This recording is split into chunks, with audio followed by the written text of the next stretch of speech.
Hi, my name is Atif Javed, and I'm the co-founder of Tarjimly, which is an app that connects refugees with on-demand translators and interpreters.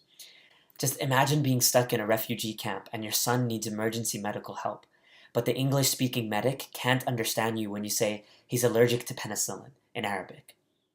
At that point, it could be life or death, and this is the problem we're trying to solve. Because whether they're Syrian refugees, stateless Rohingya, or asylum seekers at the US border, all of these people struggle to communicate with doctors, lawyers, NGOs, or just resettle in a new country. And so we decided to launch Tarjimly, which helps refugees and aid workers communicate by connecting them with a volunteer translator in just 60 seconds. You pull out your phone, select your language and the translator language, and Tarjimly finds the best available translator who you can send text, documents, or even get on a phone or video call. In fact, machine translation isn't used today because it's just not reliable enough for the long tail of languages, and especially in critical scenarios. Instead, we use our machine learning matching algorithm to make Tarjimly the most accessible translator service in the world. And what you'll notice is translation is really only the start. This could help connect people to doctors, lawyers, mental health services, to teachers, any volunteer skill that someone wants to be able to provide, we can make the communication and routing platform for.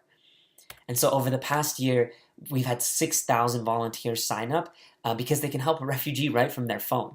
And they've helped over 15,000 refugees in some of the most critical scenarios a person can experience. A Tarjimly translator was there for a Congolese woman who waited months for her asylum interview, only to find out day of her interpreter was unavailable.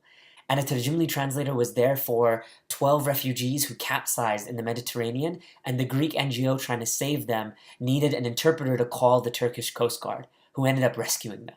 And so we want to build a world where refugees and immigrants can get their voice back, whether they're stuck in a refugee camp or resettling in a new country, because everyone has the right to be understood. And I know that really well because I come from a refugee and immigrant family. And we think we can build software that can make the entire humanitarian space more efficient by leveraging millions of volunteers around the world on demand.